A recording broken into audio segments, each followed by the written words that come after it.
Het belangrijkste nieuws uit Curaçao in het Nederland. Access Journaal, vers van de pers.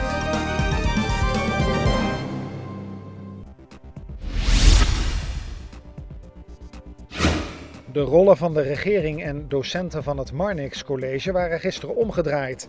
Door de onregelmatigheden tijdens de controle op de Marnix school stond de regering voor de klas om uitleg te geven aan de docenten. De uitleg was bedoeld om de docenten op de hoogte te brengen van wat er allemaal gaat gebeuren na de politiecontrole van afgelopen week, waar dingen gebeurd zijn die nooit hadden mogen gebeuren. Het is inmiddels ook duidelijk geworden dat een aantal vrouwelijke docenten gecontroleerd is door mannelijke politieagenten. De school is vandaag ook dicht. Ondertussen loopt er een onderzoek naar de gebeurtenis om te bepalen wat er verder moet gebeuren en wat de consequenties hiervan zullen zijn.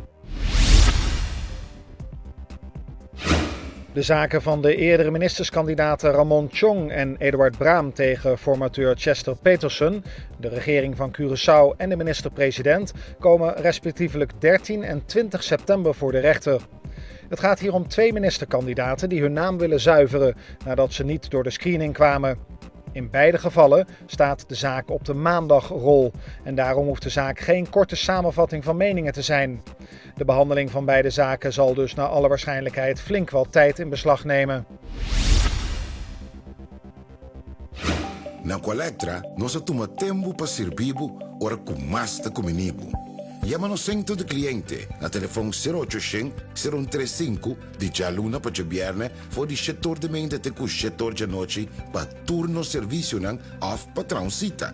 Se você tracita para Chasabra, também por hora. Por escolher para trabocita, riba aqualectra.com e aproveitar a mesora, pone o documento na cerca para visita cerca nós vai mais fácil.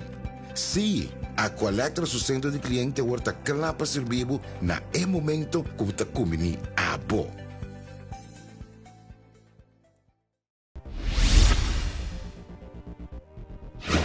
Na verschillende aangiftes is er gisteren rond 11:15 in de ochtend een man gearresteerd in verband met diefstal en bedreiging in de buurt Bouwbarber en Lelienberg.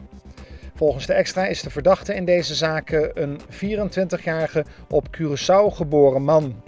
De aanhouding heeft op Kaya Bauxiet plaatsgevonden op bevel van het Openbaar Ministerie. De kustwacht heeft woensdagavond een go-fast met 18 illegalen aangehouden. Het Rescue and Coordination Center merkte een verdachte situatie op de radar op. Na de melding bij het steunpunt op Parera werd er een Metal Shark op uitgestuurd om een interceptie uit te voeren. Er zijn 2 waarschuwingsschoten gelost om de boot te dwingen te stoppen. De go-fast is bijna 2 kilometer voor de kust van Caracas Bay tot stilstand gebracht. Aan boord vond de kustwacht 18 Venezolanen en 2 exotische vogels. Alle personen zijn aan de politie overgedragen en de vogels aan de veterinaire dienst.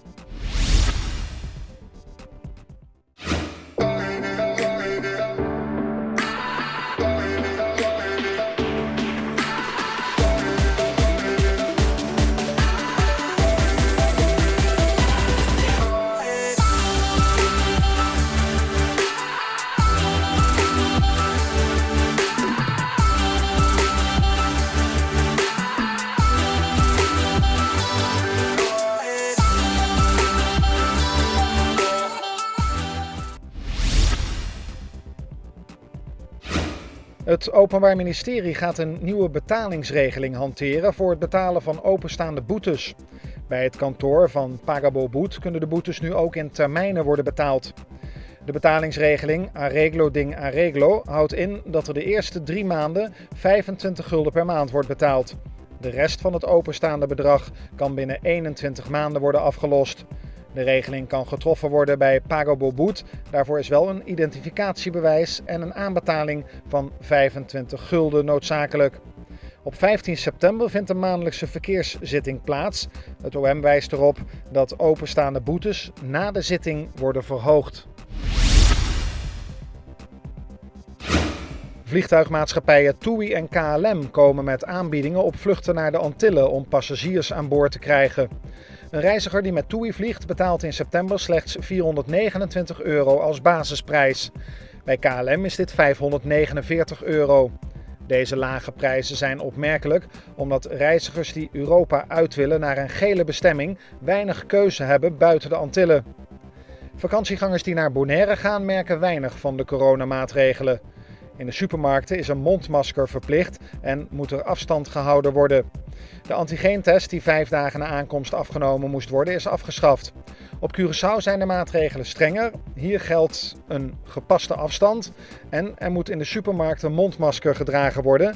En op de 3e dag na aankomst een antigeentest worden gedaan. Ook geldt er op Curaçao een avondklok.